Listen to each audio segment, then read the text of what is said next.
Good morning. We'd like to welcome you to the BmoreNews morning show. My name's Donnie Glover, and Happy New Year to you. It's been one heck of a night and never would have made it. Oh, there I am. Hi, Deborah. Hello. How are you? Okay, I'm good. I'm great. Thank you. How are you? I'm grateful. Hi, Miss Veronica. Okay, look here. We want you to set your cameras and don't touch the cameras because that just messes up everything. Are your cameras set? Veronica, can you set your camera down? Because what you don't want is to have to move the camera all the show. Just set it there, let go. And just don't move it. Yeah, kind of like 2020. Let it go. Can you see me all right? Let it go. Let it go. You got it. Is that good? It's pretty good. Deborah, tell me about the Greater Baltimore Black Chamber of Commerce. Well, great. The Greater Baltimore Black Chamber of Commerce was established in 2006, so that would make it about 14 years young, if my math serves me correctly. Well, it's 2021 now, isn't it? So we actually... It's your 15th year. 15th, yes, thank you. Math was never my strongest subject, and time goes by so quickly the older that you get, so that's one thing. But we are primarily, our mission is to support the growth and development of Black-owned businesses and to advocate on behalf of them to, facilitate economic empowerment. And, this is a Kwanzaa celebration, so we do look at the principle of Umoja, cooperative economics, and, focus on, developing our own businesses, shops, and stores to profit with each other. So in reference to the chamber, we really are our organization is primarily to service our businesses and, provide resources, strategic partnerships and relationships, joint ventures, all of those things that help our businesses to grow. We have, tools and resources, for them to market and market their products and services, and to enhance their visibility. And our goal moving forward is, given the needs that have become more apparent, to provide training, coaching, and resources to help them strengthen their businesses and their operational functions, such as in accounting, in their financial management, human resources, and marketing, sales, and customer service and relations. So I guess that's kind of it in a summary. That's how I would summarize the chamber. Okay, well, tell us about your business, Deborah. All right, I thought you'd never ask. So Keller Professional Services, we're a management support service. We're a management consulting company. We were established in 1997, which would make us 23 years young. And so in that regard, we provide human resource consulting and management support to businesses, nonprofits, and government agencies. And when we talk about human resource consulting, it includes pretty much workforce, professional development training, staffing, and management support. And we have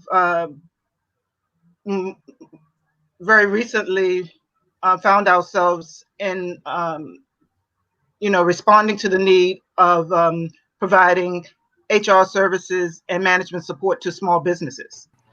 So I think that was kind of a natural progression, to provide human resources and consulting to small businesses. So we have provided a great deal of government management support on government contracting and HR consulting in general. Okay. And why should people call on your business, Debra Keller? Well, because we are reliable, and I have a client here. Maybe he could answer that question better than I can. Kambos Mohammed, why should people call on Keller Professional Services? Can you answer that question for me? Because I'm not very good at answering that for myself. Unmute. You're muted. Unmute your microphone. You got to unmute your microphone. Gotcha. Thank you. Okay. Greetings to all, first of all. Teo, how are you, sir? It's been a minute. Haven't seen you. Yes, sir. It has been quite a while. Good to see you as well. Welcome back. May peace be unto you. Happy New Year, sir. Thank you. Thank you. May the peace and blessings of the Most High and the ancestors be with us all. You've been a serial entrepreneur, shucks, I would say since I met you in the mid-90s. That is correct. 25 years at least. How long you been in business, Teo? Well, it's Muhammad. It's Muhammad, but it's I'd say close to 30 years. Okay. That's awesome. That's awesome. Well, tell us about Freedom Paper Company. All right. I'm going to give Miss Debra her kudos real quick. Wise man. She is quite wonderful at the services she provides. She has done quite a bit for Freedom Paper Company and helping us to get qualified people. And one of the things we're doing with Freedom Paper Company is we're empowering the community, hiring people that, society in many cases says cannot be hired or the unhireable. So she has been very diligent in that. And she and I have been working together really about almost a year. We worked on a couple of major projects as well. So this particular business, as you said, I'm a serial entrepreneur. I've done quite a few things. But in 2011, we started what is called Freedom Paper Company. When we looked around after the Great Recession, we noted a number of things. I was greatly affected there. I was in real estate myself. And so what happened after the Million Man March and the anniversary of the Million Man March, the Million More's movement, we came together and began sort of a think tank. And business people know, and it's commonly said, that we need more businesses, right? We need more businesses. Okay, well, that's very true. But we wanted to look a little deeper into the scenario, so we began to look at what the economic status or condition of people of African descent anywhere on the planet look like. Unfortunately, that look is very bleak. And that is so because we don't really control or dominate or have overarching influence in many industries at all. We haven't really found any. And so we looked into the paper goods industry and found it as we were searching through a number of industries. And what we did find was during the Great Recession, the industry either maintained or actually grew. And so while businesses were collapsing during that time, the paper goods industry grew. And in fact, there weren't many people of African descent in that industry anywhere in the world from the distribution or the manufacturing standpoint. So we began to enter the business. We now actually produce our own bathroom tissue, Freedom brand bathroom tissue. That is highly significant. You all should applaud that because there's when we started it, there wasn't anyone producing bathroom tissue. And what we also should know that there's only a handful of Black manufacturers. And then when we get to a certain point, we seem to disappear. So I don't know what kind of time I had, but I won't get into all of that. So what we do, yes, sir. You got to get out of Absolutely. So briefly, in concluding that, I'll say this. 10 years later, Freedom Paper Company services five major industries. We have over 15,000 products. So everything in paper for your home or your business, we sell it and we have it. Where can we get it?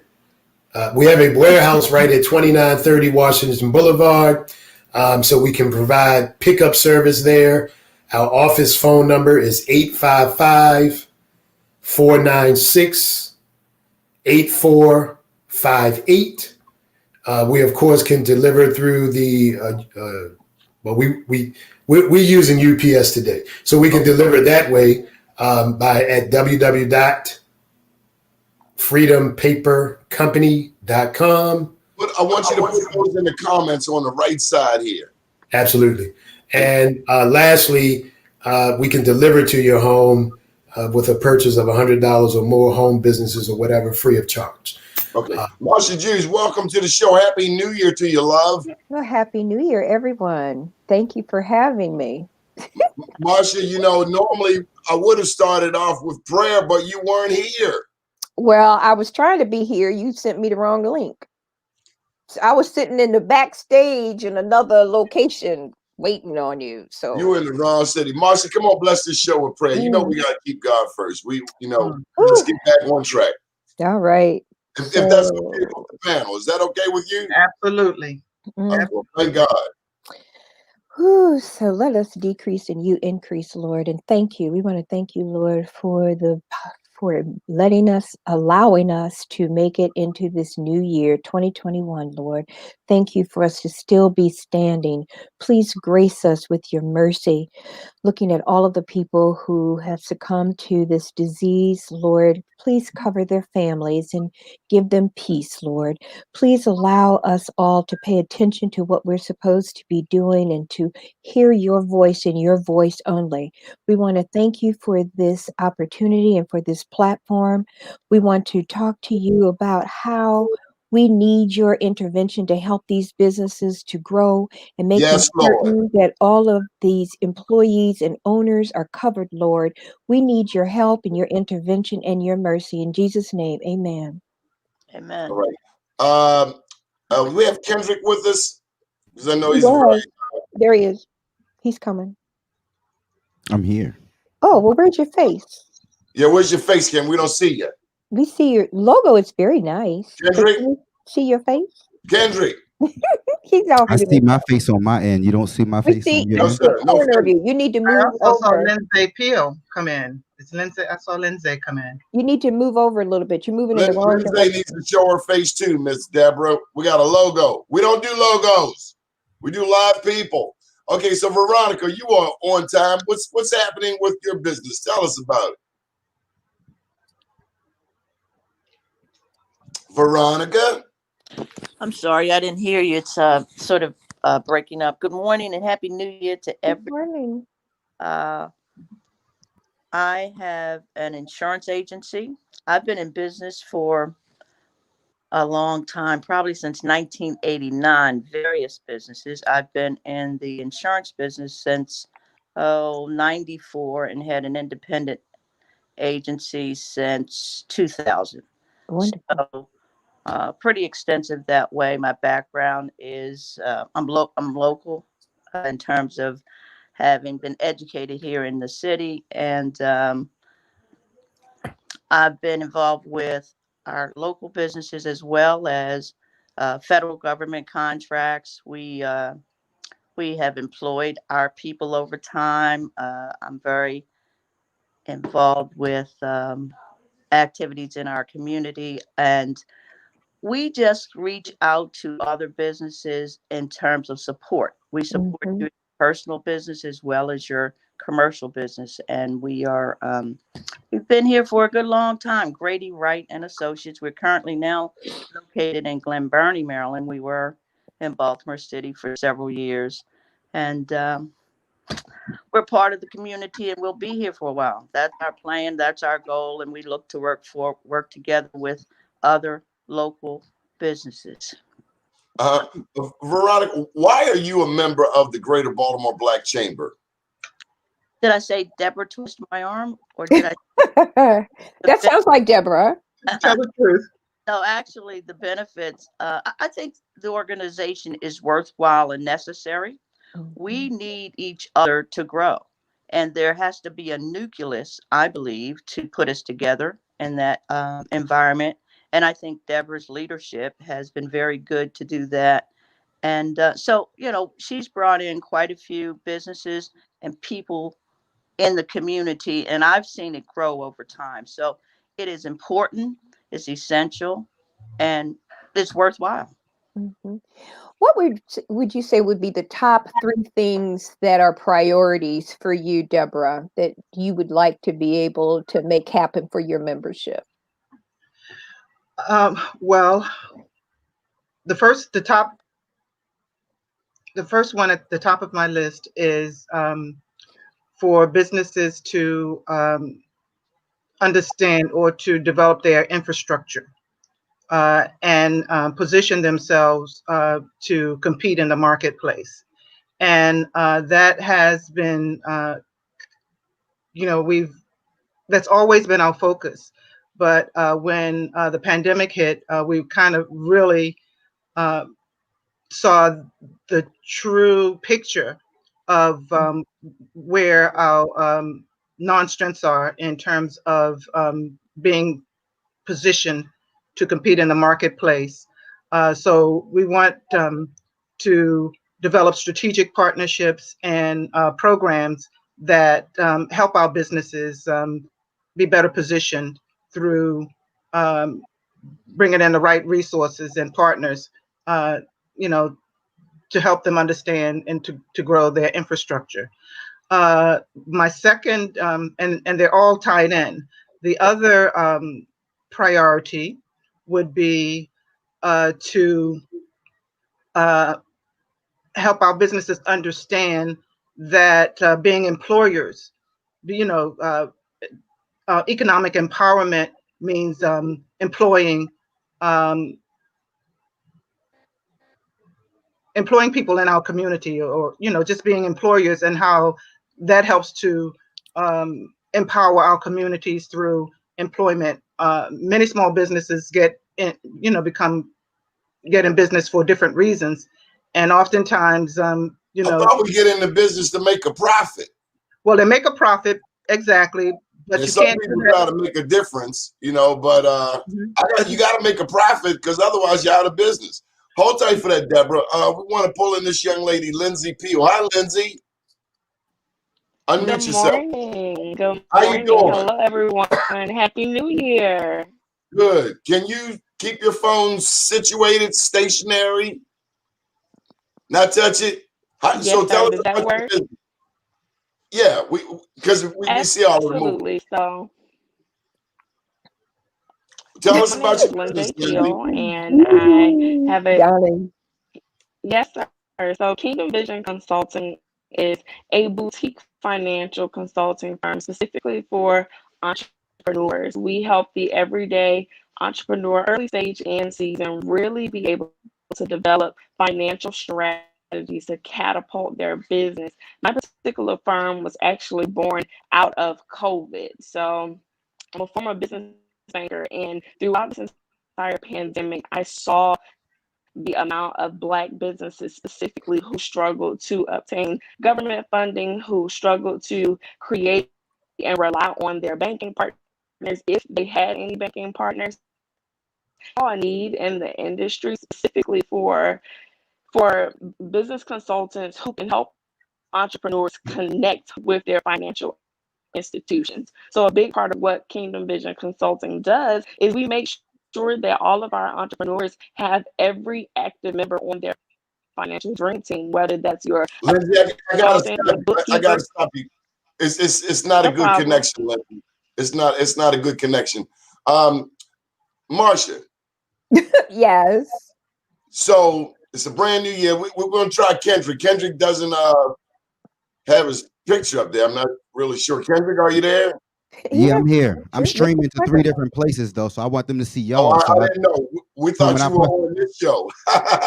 He no, is. no, I'm on this show, but I wanted the people to see what we were Well, we doing don't here. see you. You can't see me? I I see see you. myself. I'm looking at the I logo. see you. I Can see you. He's anybody else right see there. me? I see you, honey, and you got your little microphone. I saw Yeah. Correct. that. Okay, Johnny, go ahead, Kendrick. What were you saying?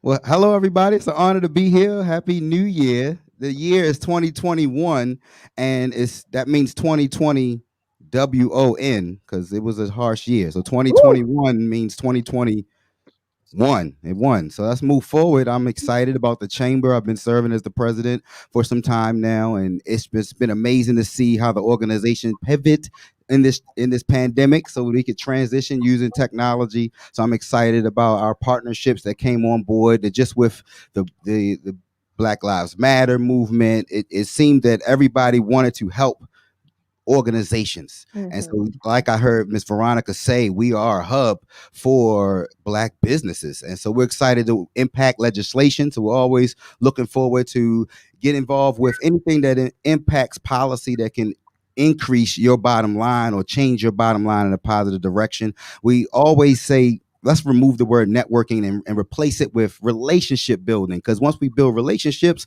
we trust each other. And once we trust each other, we do business with each other. And I believe I've done business with everyone on this panel right here. I'm not sure why my thing looks like it's freezing, but I hope you can always still hear me that I'm excited of 2021 and how the chamber is bringing resources together to help our constituents that are nonprofits. So us coming together, we may not have time to feed the homeless, but we have a chamber member that does that, and we can send resources to that chamber member. So Kendrick, yep. Kendrick, one of the big, and let me just, because this is a burning issue for me as a boutique business, right?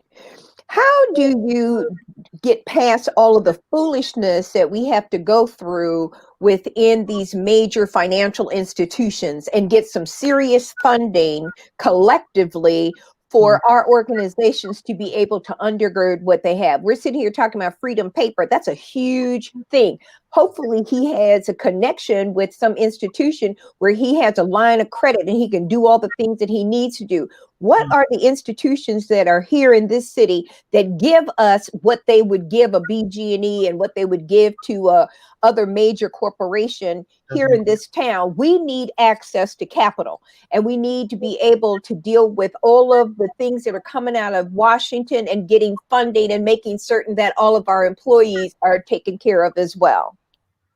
Great question, Marsha. And I'm awarded the privilege to sit on about 10 boards. So I learn a lot from just in the nonprofit space. And one of the things I've learned, the two businesses that hit the $1 trillion mark were Apple and Amazon. And the way they did that was their membership or that membership business model. Now, I've been a part of the auto ship for Freedom Paper for at least 2 years now. And so I think that Freedom Paper is the perfect example of what we should be getting behind as African Americans to support a business to get them to the $1 billion mark so that they can have a trickle down effect of supporting all the other organizations. We still have to take care of us. And so financial institutions are looking to make money off us. And so when they see that we don't have our financials in place, let's go simpler than that. I'm an engineer. I like equations. Let's just put it in an equation. M plus M plus M equals M. Your money is equal to these three things: your message plus your movement plus your methodology. Whatever business you're in, you have some type of message. You get supporters, you have a little movement. But sometimes as African Americans, we fail to do the methodology. And your methodology includes your systems that you have in place, your CRM system, how you're tracking clients, your accounting system, bookkeeping, all of the systems that keep your business running at a excellent excellent package that you could take to a financial institution for them to just hand you over resources, because there are companies that have that system, that methodology that's in place. And many times African American businesses have a great message, they have a great movement, but because that methodology is not in place, they actually get sucked into another methodology, right, and then they get their ideas stolen from them. And so we have to protect ourselves. So to me, the question is,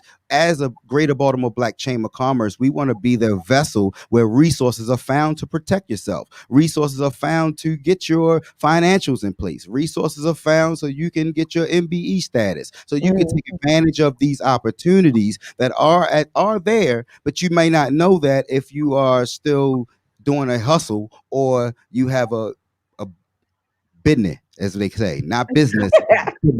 And so we got to be sharp on what we're doing as small businesses, and that's why I always say that teamwork, it makes the dream work, and each of us need all of us. And I'm just excited to be a part of a great organization, and just to have a part of all of the mentors and the mentees that we all surround each other. So, Kendrick, do you bring all of these resources into your organization? So, do you have like a time when you have mentors coming in to speak to your organization, or do you have an opportunity where maybe somebody in the financial institution can come in and help your members get their books set up properly, and help them develop all of the paperwork? Or partner, is a Paul Taylor really similar in the Baltimore City, but is Paul Taylor and his organization, are they very helpful in doing all the paperwork and the things that we need? Are those partnerships part of your programming? Could I answer that? We actually foster all partnerships, and I'll digress after this for Madam Chair. We actually are a constituent base model. So when our surveys are filled out by our members and they say, we need this, we need accounting, or we need help with low budget marketing, whatever that survey says, our membership committee gets that and then sends it to our program committee, which sets up the next meeting. So every month, first Wednesday of the month from 6 to 8:30, we'll bring in those resources based on what our constituents need. And so all the things you named and all of the partners that you named all have a slot throughout the year in that 12-month radius. Thank you. I'm going to digress for Madam Chair. Well, I think you kept it up very well. And we do have such partnerships, and that is the focus. When we talked about strategic partnerships, right now we're working with the Greater Baltimore Urban League. We're working with Baltimore Business Lending. We're working with various partners to help strengthen those methodologies. I like the M and M. We're gonna. Well, tell us about the Urban League partnership. That's the Greater Baltimore Urban League, part of the Greater Baltimore Urban League. And their focus has always been the economic empowerment of the community. What's that relationship look like? Well, actually, the relationship grew out of the relationship with Raymond Haysbert, because he served as the, with the Greater Baltimore Urban League, and that relationship between the Chamber and the Urban League has been a natural, has been part of our mainstream. So we collaborate at the grassroots level with small businesses. We work together to bring technical assistance to the city of Baltimore City. When we got some resources through the mayor's office for technical assistance, and to provide to bring the resources, financial resources, to small business during COVID. Although we got the smaller share of it, we were able to reach out to those businesses and assist them in applying. And it was through the Urban League that provided some of the hands-on services, as that's just an example of how we work together on those surveys. And Baltimore Business Lending is a member and also a partner. So they provide on a small scale to financial services to Baltimore City. But we are growing those relationships, and we're growing our infrastructure in working with partners and joint ventures with other organizations. So let's give Lindsay a chance. Lindsay, how are you? Just unmute your microphone, Lindsay. Thank you. You just muted it back. Unmute it. Okay. Can you all hear me now? Yes. Awesome. So I guess we'll try this one more time. Good morning. Happy New Year, everyone. Can you all hear me clearly? So far. So did you all get an opportunity to hear a little bit about what Kingdom Vision Consulting does? Please tell us. Yeah, so just talk. A boutique small business consulting firm. So we work with early stage and seasoned entrepreneurs in ensuring that they have a solid financial structure to be able to focus on the larger things in business. It's like bringing in new employees, creating that company culture, expanding their market, and finding new clients. However, I found that a lot of clients with small business owners, if you don't necessarily have that support system who could do the things that you might not specialize in, a lot of times you just won't have as much of a well-rounded business as you really need to create a foundation for growth. Throughout the pandemic, I was working as a business banker, and I just saw the number of businesses who were unable to gain government funding, who just did not have the paperwork in order, who did not have strategic banking partnerships. They did not have representatives who could advocate for them on behalf of the bank. And there were just a number of challenges that a lot of businesses of color faced that I noticed that other businesses did not, which really led me to do something a little bit differently for my community. And another thing that really adds a special touch to the work that we do is that I have those strategic banking partnerships. So I have relations with business bankers all across the market from different institutions. I have those relationships with our CDFIs. These are our community development financial institutions who help our small businesses gain that access to capital when they cannot get traditional funding. I have those partnerships to make Let me sure. just get a question in. Yes, sir.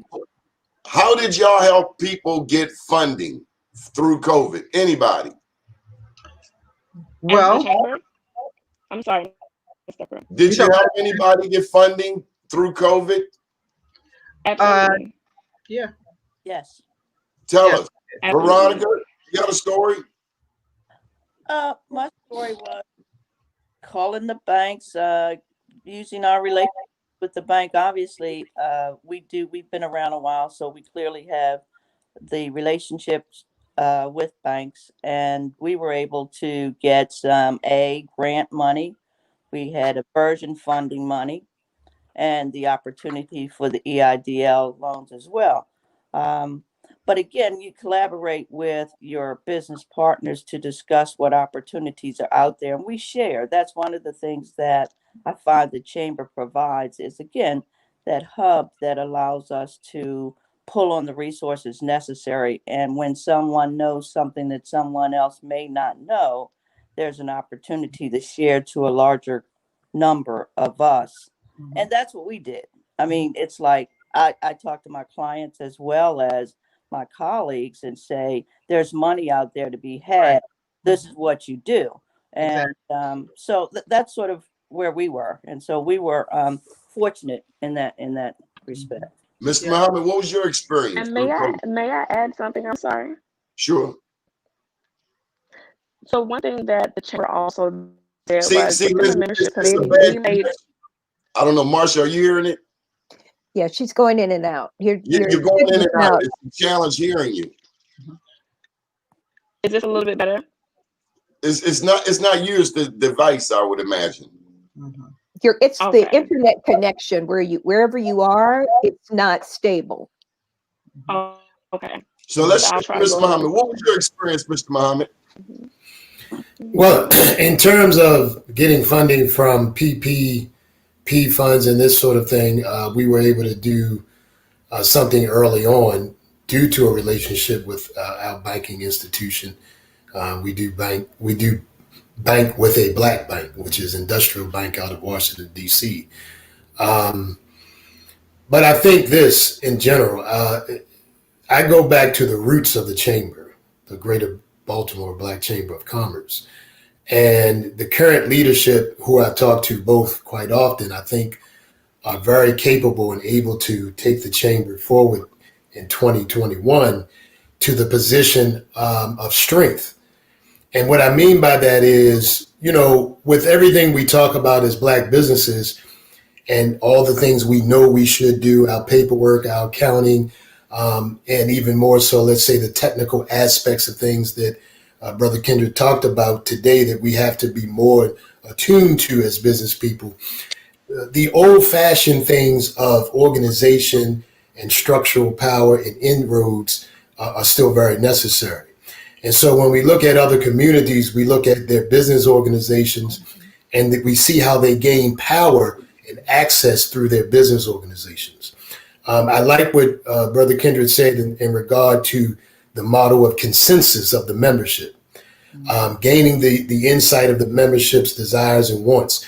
That's a key, and it's actually a principle that is related to our culture. So when as we strengthen this organization, the chamber, it should and will be able to go out and do greater things for us. One of the things we learned recently during the Maryland Black Caucus, because Kindred and I were in a panel together, and there was a senator there, I don't remember his name at the moment, but one of the questions or one of the topics we talked about was the assurance now that we really go back to where affirmative action begun. That we're not talking about, quote, minority. No, we're talking about Black people. And we're talking about the necessity of ensuring that our community, especially in this area, in this region, we again, I didn't know, but I learned that this caucus in this area is the second largest caucus in the country. There's no possible way that we can't get here the necessity of pinpointed funds for Black businesses. And the senator said they were working on a bill. There should be. Well, the senator said they were working on a bill. So, All right. So now the question becomes, how do we get the bill passed? Well, the answer is it's us. yes. It's the pressure that we're going to put on those elected officials to ensure that they pass such a bill. And it would seem to me that we have the enough in terms of the numbers of people that would support such a thing. But it won't happen unless we use the power of this organization and our power through it to make it happen. So that's the kind of things that need to take place in 2021. That's a great point. So when you think about the state of Maryland, let me just get this in here. And we got some feedback in there. You have Prince George's County just down the road. Now, in the state of Maryland, if you're going to win the state election, you got to win Baltimore, Prince George's County, Montgomery County. Baltimore is majority Black. Prince George's is majority Black. So my question to you, the Black Chamber of Baltimore, is do you have a relationship with the Black Chamber of Prince George's County? Because the two of you together makes you even stronger, right?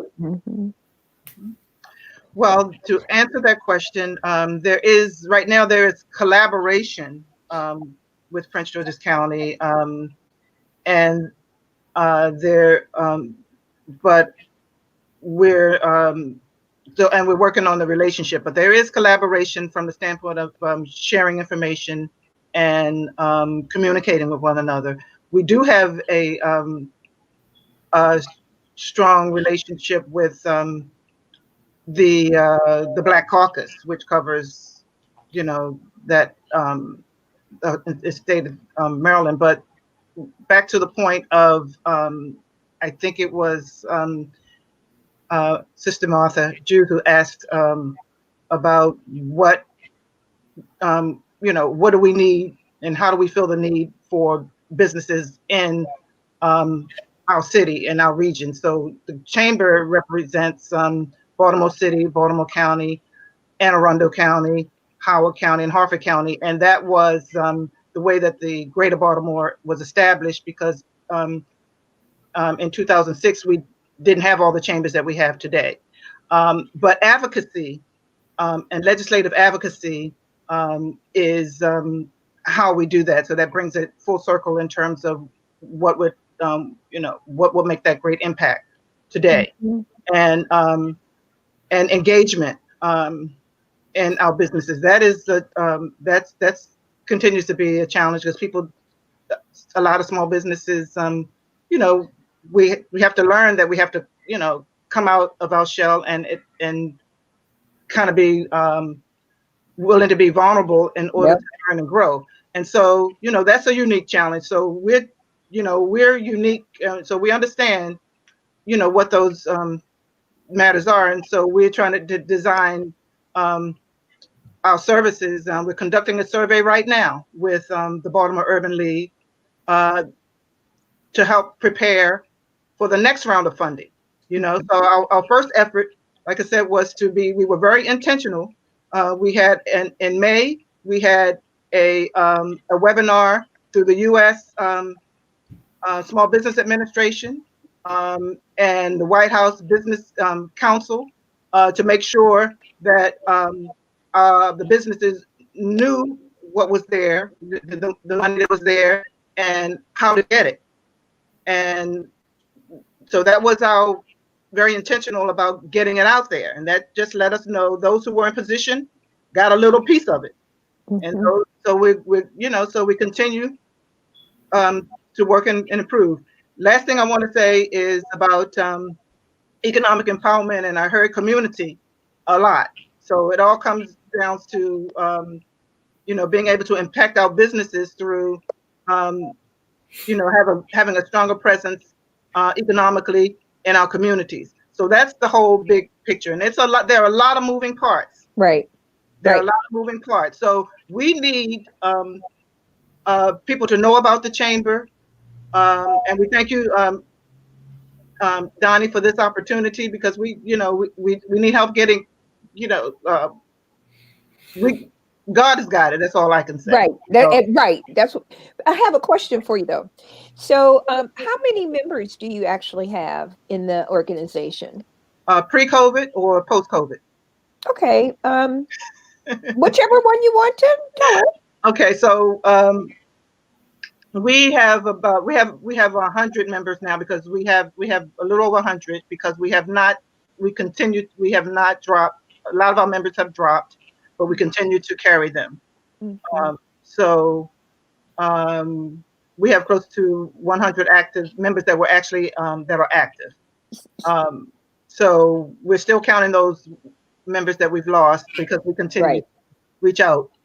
So here's a question for you. And I don't know your infrastructure setup, whether or not it's a 501c3 or some other kind of nonprofit kind of organization as a member organization, and whether or not there are grants available to help build the infrastructure to. Yes. So we're currently a 501c6. Okay. We have our application in for our 501c3, and it's kind of caught in right. The COVID. The dysfunction of the Internal Revenue Service right now.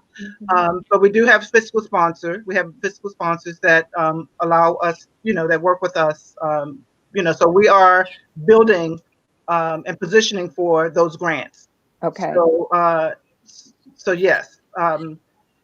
And so I guess what I'm trying to get to, because I look at some of these other major companies that get an influx of money that's not necessarily from the federal or the local government, but there are some nonprofits that are, excuse me, supporting some of these mid-sized businesses. And I'm just wondering whether a Weinberg or an Able or something, that there's some kind of program that you all might be able to partner to develop to make certain. We received a small grant from the a $10,000 grant for COVID to provide technical assistance. So that is our first foundation, although it came through the Baltimore Development Corporation that kind of orchestrated that. So we are a community resource partner, and those funds did come through. I forget which foundation it was. I shouldn't forget it, but it was indirectly. But that opens a door. We're so we're in that space, and we're growing from there. We're also attracting corporate members. That's smart. Yes, we're attracting corporate members who will feed that infrastructure, and also provide support and insight, to our other members. So, we get up every morning and say our prayers and say, God, direct our steps. And right. Kendrick, tell me about COVID and the funding for members. Got it. So we had a partnership with MMG, and they had got $5 million for small businesses. So we put out that information for businesses to take on that. Of course, we work with the Small Business Administration. So Well, we had. Kendra, how did it work out? Did anybody get some of that 5 million? I wasn't selected, so I'm not. We didn't get the results back on the 5 million from MMG. So I don't. They said they spent it all, and they got And when you funding say again. MMG. that's Meridian Meridian Management Group, Management Group, right? Stanley Tucker. Stanley Tucker and his partner that does the accountant that partners with us at the chamber. Smoot, Tim Smoot. Tim Smoot. Thank you so much. So yeah. Mhm. Donna then Stevenson chimed in online, said that she did get some of that money. Who did? Who did? Donna Stevenson, Early Morning Software. Excellent. Great. Mhm. Tell me more, Excellent. Kendrick. And you also And we got got- another chamber I didn't mention down in Southern Maryland, Doris, Miss Doris. Yep, Doris Hunter. She's a beast. We love her. A beast? So Yeah, what she don't type play. of company does she have? She's a very powerful leader in Southern Maryland. Be not Absolutely. mistaken, also politically. But go ahead, Kendrick. Also, we have a partnership with the Small Business Administration, so we put the word out for the COVID release loans as well. I know I received about $30K from that one, and Praise the Lord. You got to pay that back. so yes, it's still a payback loan. With the interest rate was only 2%, and it doesn't start for a whole 12 months. And so that put us in. We just launched a product, so that put us in a position to market our product for my business, 5-Star Enterprise. Mhm. So Keller also did receive PPP funding. We also received grants, and received grants to support us through this effect. And it was pretty well. We received $30,000 in grant money that we don't have to return. Wonderful. So there's another entity, the U.S. Black Chamber. Are you affiliated with Ron Busby's U.S. Black Chamber in D.C.? We are. We absolutely are. It is another moving part, but they're a great partner. Mm-hmm. And then there was about 4 years ago a new Maryland Black Chamber formed, correct? Yes, that chamber was. That's actually how we established our relationship with the U.S. Black Chamber, because the Maryland Chamber, reached out to the Greater Baltimore Black Chamber, and then we all, kind of, organized and collaborated under the U.S. Black Chamber. The leadership with the Maryland Black Chamber has changed, so that personal relationship, I think we have to reestablish, but the connection is there. Mr. Muhammad, how do we move forward? What can the community do to support the Greater Baltimore Black Chamber? Well, first of all, we have to be members, and we have to help financially. We also have to, and I'm speaking to myself first, we have to participate in its activities. And so, again, there's some particular things that I'm interested in, and I'm definitely looking to work with both Kendrick and Debra, and all of the members and boards and so forth that are developing there, so that we can do the work that's necessary to move this change forward. It really has great potential and possibility, in my viewpoint, to do things that are uncanny. I'll put it that way, because we can't keep doing what we've always done to be in the same position that we end up in. And I think that they both possess forward thinking that gives the chamber ability to do what's necessary this year and forward. What would you guys like to see out of the city of Baltimore moving forward in 2021?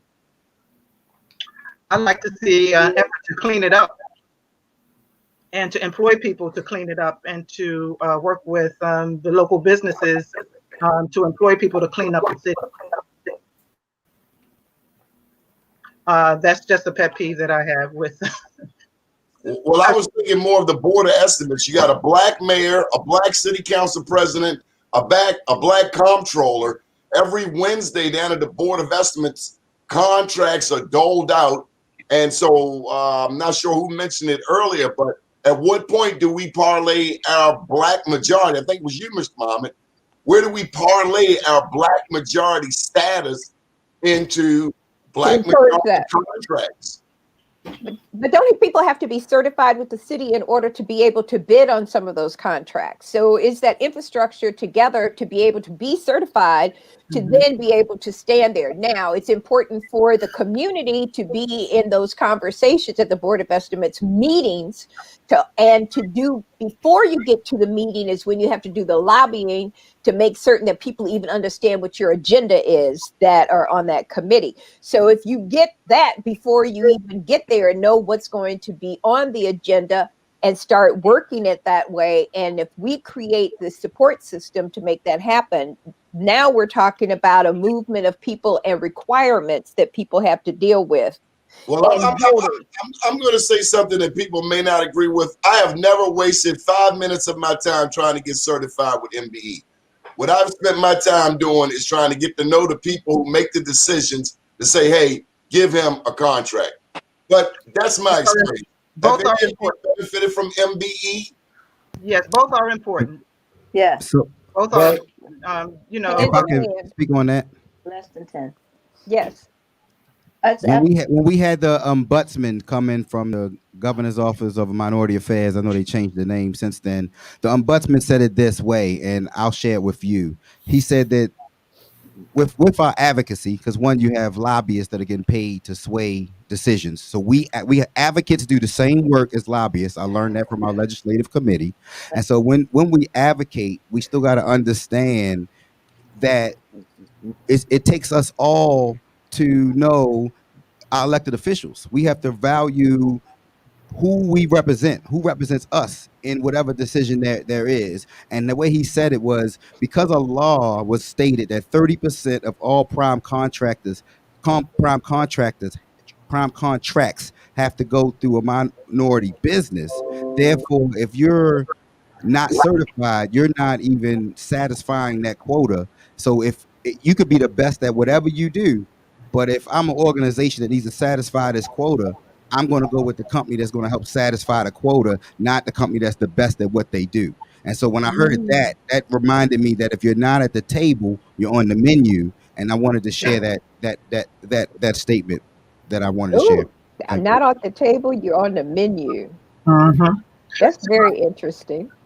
If I may, Kendrick and I have had this conversation, and hopefully we will continue with and moving forward. But in that which he just stated, let us understand that the certification processes and the whole idea of it is somewhat of a game. Right. That's okay. But then if we're gonna do that, let's play the game. So let's look at how. It's not always fair. No, it's not fair. But let's look at how certification is done. Let us understand that there are certification bodies. And then let us ask ourselves how we position ourselves to be one of those. Because if we're in fact going to play this game, let us play it from the position of power. We have I think it's called the National Organization or the Chamber of Women, the Women's Chamber of Commerce. I'm saying this name wrong, but it's an organization, the national organization specifically that has certification power for women. Then there is the Diversity Council that has certification power, and then there is state, local, et cetera, et cetera. So we have to look at this whole certification process. I'm saying we, the chamber, and begin to decide how we get in to take a power position to utilize certification as an advantage. Right. It's supposed to be an advantage for us. That's right. It has not necessarily worked out that way. Right. Do you have a lobbyist that is part of your team? Not yet. Kendrick's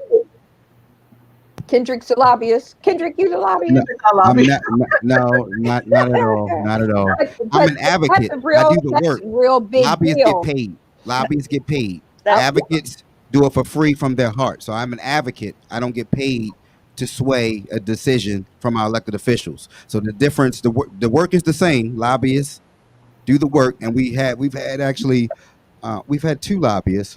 One still living right now. Stefan has been helping with some things that with our legislative committee, and then before that we had, oh my God, he passed away with a brain out. Help me, Deborah. Yeah, Otis. Reverend Otis Cutler, and so Otis was our lobbyist previously before he passed away, and so there are some things that we can come in and write in on date with letters as advocates. If you can't make it to Annapolis or downtown Baltimore or wherever you want to advocate for, you can still write letters and ordain them with letters. When they see stacks of letters for a particular issue, it still matters. And so in our motto, we say it's the power, the strength in numbers, and power is in unity. So when Donnie asked one word that he wanted to see from Baltimore, I always say unity, because I want to see the baby boomers talking to the millennials, because the millennials have energy and the baby boomers have experience and the wisdom that they need to know, so they don't make the same either or go down the same roads where you found some challenges. Right. To me, it's a win-win situation. Why isn't this community organization talking to this community organization? And I'll digress with this quote. Dr. George Frazier says, when one and one comes together to collaborate, 1 + 1 only makes 2. However, when 1 and 1 comes together to cooperate, 1 and 1 actually makes 11. And so But that's Kendrick, are we basically getting any of those MBE contracts? That's the question. Okay.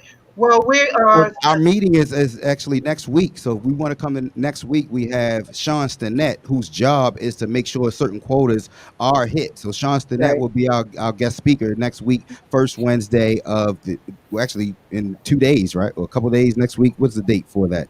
First Wednesday of this. Wednesday the 6th. The 6th. Thank you, Veronica. The 6th, we'll have Sean Stinnett. He'll be able to give you direct facts of what those numbers are looking like, because he's the advocate on the inside, trying to make sure that these quotas are actually being hit and beyond. I think 29% is too low. I think if we could get it up to 50% where we're leveling the playing field. We got to remember, but Kendrick, the reality is we're only getting 2% of the contracts. Let me just add this from Donna Stevenson. Let me just add this from Donna Stevenson. She said, number one, she's heard that some of the PPP funds will not require repayment if under 150,000. She also said that no, you need to be qualified, not certified. MBE certification is a bonus. And then she asked, what is the Black Chamber's agenda for 2021? And how long do we have to answer that question? Take your time. Go ahead, Kendrick. Well, the question is, what is the Black Chamber's agenda for 2021? What is she talking about, legislative agenda, or what? Can she be more specific? What do y'all plan to do this year? What is your plan for this year, generally speaking? Yeah, generally speaking, our focus is always in the theme is strength in numbers and power and unity. So one, we want to make sure we can all advocate for legislation that needs to be in place that can help businesses grow. We all need to advocate against any legislation that we see coming up that's going to hurt African-American businesses. Two, we want to remove the word networking, because we want to do business with each other. So we got to build trust. We got to build a relationship with each other. And so the chamber is a hub, and continually to be the hub for we to pour in resources into you while you build your relationships, so you can trust each other, so then you can build capacity. Only 2% of businesses that have more than one employee in the whole country that look like us. So we wanted, our agenda has been steadfast the same, where we impact legislation in a positive way, or defend legislation that's going to impact us in a negative way. We're going to bring people together, pour resources into them. While that's happening, they're going to build relationships with each other so they can do business with each other. And then third, some of our constituents are nonprofits. All of us have businesses full time, so that we don't have time to feed the homeless or do some of the philanthropic things that we would like to do. So as a chamber, we support our constituents that are nonprofits, that have a mission-driven model that we can all impact in a positive way. That's been the theme of the chamber for as long as I've known it. So we want to make sure that we're bringing in all of the the right tools and the right resources that are needed.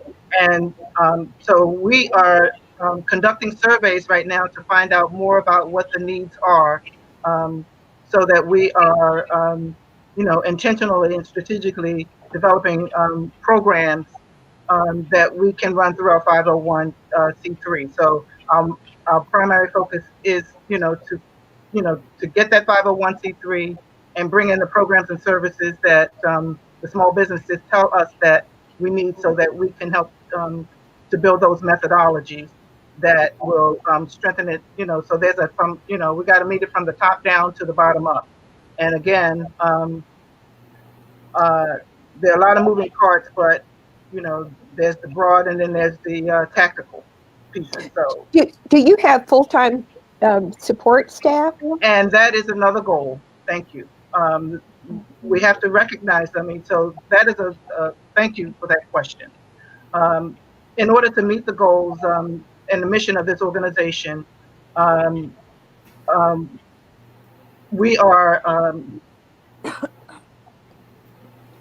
have to grow as an organization that can do that. So we have to look at our own infrastructure. And as we're helping our businesses, we are doing that. So the 501c3 will be our instrument to actually become an organization with a building, with a staff. We currently have administrative support.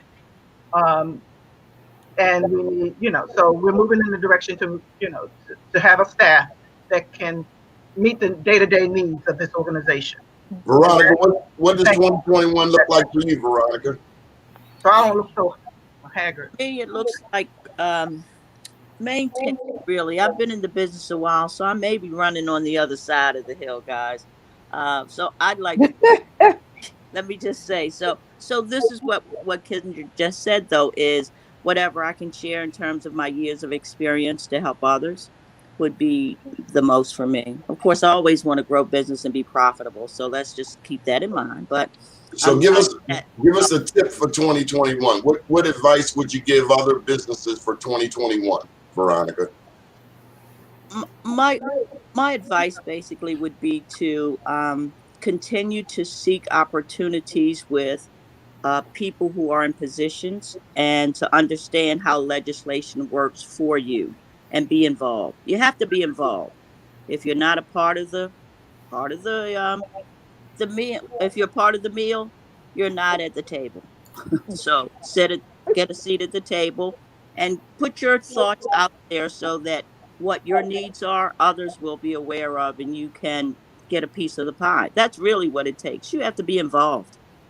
Mr. Muhammad, 2021, your forecast. Well, I want to take Sister Veronica's statement a bit further and say this is the year that if we can't get at the table, then we create our own table. If we look at what's going on both nationally and internationally, some may know that Africa just has embarked upon the African Free Trade Zone, for example. And so all over the planet, our people are beginning to wake up and begin to know ourselves. We need to redress our thinking. We've been taught, I was taught as a business person, to go after a slice of the pie. But really, we should control the pie. You mentioned the demographics here in the city of Baltimore being roughly 60% Black. Why are we chasing crumbs? We should be owning the pie. So right here, we have to rethink the way we do things, our approach to things, and not just look for a position to get in, but to get in and then manage and or control. Do you think that we understand how to leverage our power? If we do have the majority of the elected officials, shouldn't it be a no-brainer that these Black elected officials would be advocating for our Black businesses? I mean, what are we missing? What are we missing? We're gonna go to church here in a minute. We're missing power dynamics. And so one of the things, for example, that we do know is that for an elected official, it takes money to run campaigns. It takes money to stay in office. If we're not the ones, and let me say our organizations as well, I won't name the organizations at the moment, but any of our entities, our political force, our nonprofit forces, if they are being mostly funded by sources outside of our community, they will bow to those forces. We have to be the ones funding our liberation, our freedom, our seat at the table. We have to be the ones behind that. If we don't do that, then nobody even respects us, to be frank. So, But they don't respect us now. well, then that's why. Nobody listen, as nice and kind as any of us may be here, if we see a man or a woman on the corner every single day begging for something, and we offer them ways to get what they want, and they never do it, we'll stop giving. Now, I'm just saying that we need to take a firmer position and look at our power. We do have a robust position. We need to seize that position. Absolutely. I think it's really interesting that, and it's always fascinated me. I'm not from Baltimore, but that Baltimore had such a large Black population had really intrigued me enough to stay here, right? And to come back. But we don't take advantage of who we are and all of the intellect and all of the intestinal fortitude. We work separately in all these different pockets. Right.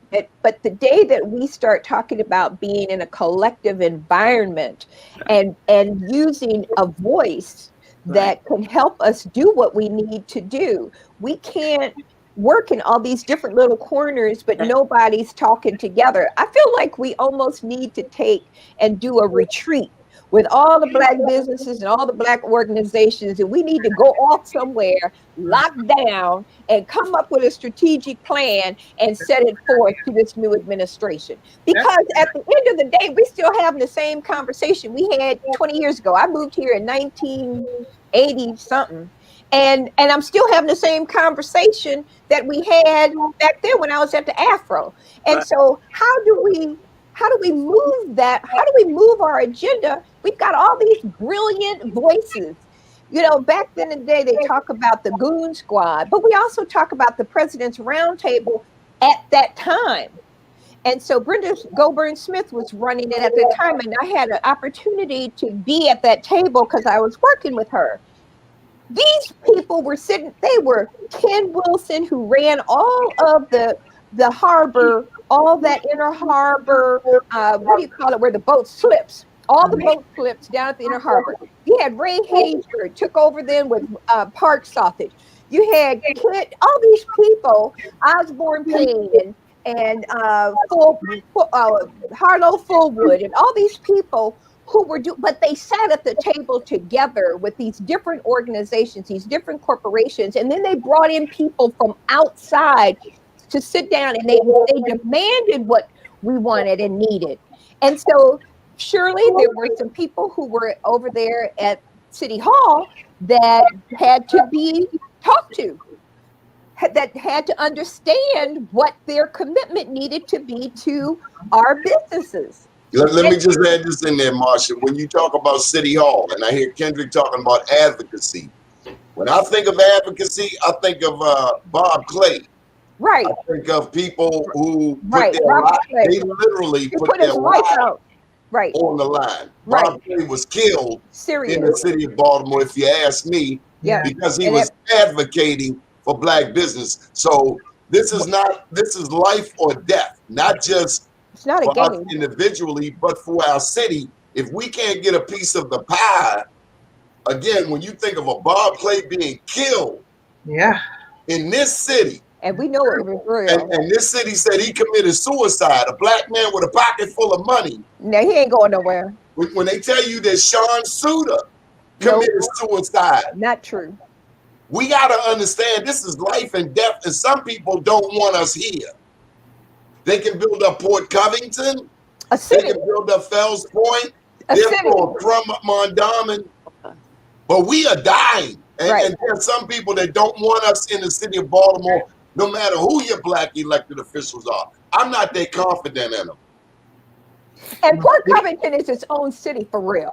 They have the whole infrastructure. They are spending far more than they're letting go publicly because and all of our city council supported them. The entire city council supported Port Covington. And that's a whole nother conversation that really that makes me crazy. Yeah, that's true. It's real. One thing I do encourage, and that's the Greater Baltimore Black Chamber, the Prince George's Black Chamber, the Maryland Black Chamber, the Southern Maryland Black Chamber coming together. whether it's going away, whatever, offline.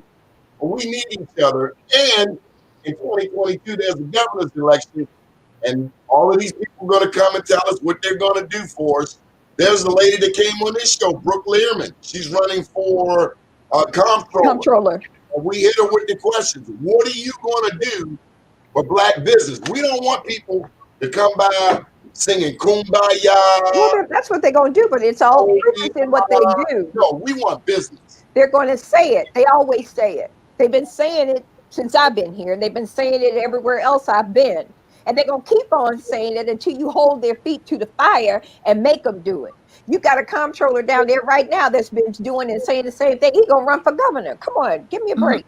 And hasn't done a daggone thing to do anything for anybody anywhere. He's still talking loud and saying nothing. Hey, Teo, they got the Senate president retired, Mike Miller. Now, for years, he bullied those Black elected officials in Prince George's County. He's gone now. We got a new Speaker of the House, Mike Bush. He passed, so now you got Adrienne Jones so we got prominent Baltimoreans and some Blacks in key positions. And we have to strengthen our elected officials' capacity and resolve to stand firm under pressure. What you just said is true. Listen, business is warfare. Business is warfare, maybe, possibly without guns, right? Possibly, right? So if we understand that, then we need to handle our situation appropriately. So we need to give our elected officials the strength to stand up for us. So when pressure of whatever sort comes upon them, they can readily push back on that pressure because they know they have the necessary support to do their job. They need to be accountable to us, not accountable to others, but to us if we are the ones who put them in place. And that has not necessarily been how the political scene has been handled. Again, when you make strong businesses, I think it was Kendrick say earlier, when you have strong businesses, if Freedom Paper, listen, I'll say it this way. Everyone on this call uses bathroom tissue, right? Right. But I gotta have $100 worth to buy your bathroom. You can order online for $30. Kendrick gets a package every month for $30. He doesn't have to worry about it. He doesn't have to go to the store. Comes automatically. Is it soft? Is it soft? Is it thick? Is it soft? It's meat. Well, okay. So bathroom tissue is on a spectrum. Let's say from cotton. I know. Yes. I need soft.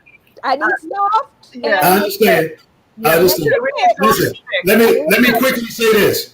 There's 1,000 different bathroom tissues on the market. There's 1,000 different bathroom tissues on the market. They're made by roughly 3 or 4 companies. We're a small company compared to Kimberly-Clark, Procter & Gamble, or Georgia Pacific, obviously, right? Other products. But we make a medium-grade tissue that 80% of the people who use it like it. Now, if you don't like our bathroom tissue, you can buy our paper towels, our trash can liner, our toothpaste that doesn't have poisonous chemicals, our laundry detergent that doesn't have poisonous chemicals, our fabric softener. So what I'm saying is there are things that you use in your home and everyone else that you can get. If you don't like one thing, you can get the other. Now, once we do that, we, Freedom Paper, and others can parlay money so that lobbyist that we're talking about, we could pay for that lobbyist being there. Okay, so is this retail? So you have a whole retail arm? Yes, we do retail and wholesale, yes. Okay, so give us your information again because I think you put it in the chat. Yes, ma'am. I would love to buy products from you, but I need it soft and thick. Okay, Marsha, we got you. No, but that's real. We heard you the first time. I'm getting ready to say something else. I know I'm gonna say it again, and I can keep on saying, tell them what you're gonna tell them what you told them, tell them again. What I'd really like for you to do is send me an ad for the Greater Baltimore Black Chamber, and so I can put that in my newsletter that's going to go out. And in that, put that in there and a link to your location. And Mr. Freedom Paper, you can do the same thing and put in there about how it's retail. Because when you think of, I think of it as wholesale, but so that people get that there's a whole retail arm and what they can do. Sometimes you got to tell people because they see a big building and they don't know that you have that capacity, right? So, Okay. Kendrick, any final thoughts before we close out? Sure. I just wanted to introduce my business and give you my one word for the city. I believe we talked about one word to describe. We said unity, but it was another question I wanted to address. I wanted to just talk about the product we launched. It's called Math Through Music. Does this come up when I do this? Okay, Math Through Music. Yep, we finally first in the country we launched a product that teaches young people how to DJ using 5th grade through 9th grade math. Oh, So you get a duffel bag. I was gonna try to show it to you, but it's different look on StreamYard. See if y'all can see this. So it comes like this.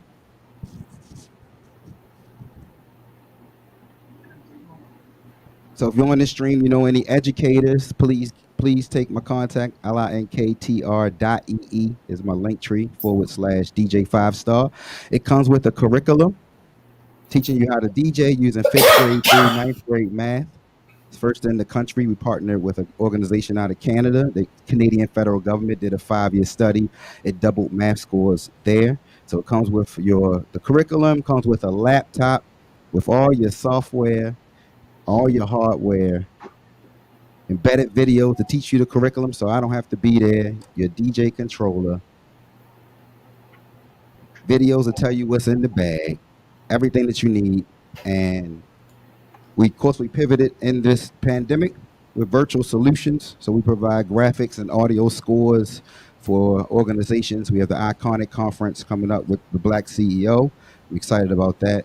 And of course, me and Mr. Muhammad was on the panel for the Maryland Black Caucus, where the chamber was one of the sponsors. And so my one word is really just unity. Just as that unity is the biggest thing for me. I want to close generational gaps, close cultural gaps. And the last message is the answer to who ain't gotta be you. The answer to who ain't gotta be you. Only 2% of businesses in the country have more than one employee.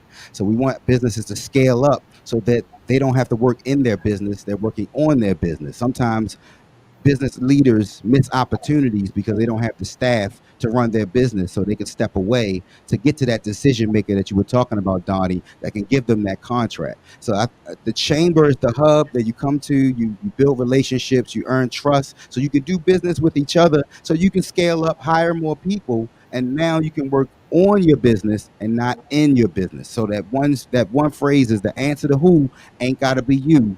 The finish line entrepreneurship is not to create a job for yourself. It's to hit the finish line. Doesn't mean you stop, but that means you don't have to oversee your business because you put all the methodology in place. You have all the right people in place. You have the right systems in place so that you can work on your business and not in your business. Thank you for that minute, Donnie. thank you, Kendrick. Hughes, it's been a heck of a show. It's been wonderful. I'm excited. I'm excited about what you all are doing, and thank you so much for coming on and chatting with us and bringing us up to speed. And your position there is really important, and we would hope that your membership grows. And however we can help in that manner, we would love to be able to continue our conversation and maybe have some sort of regular conversation with your organization and some of your members. yes. And can I just say one final thing, Donnie, for half a second?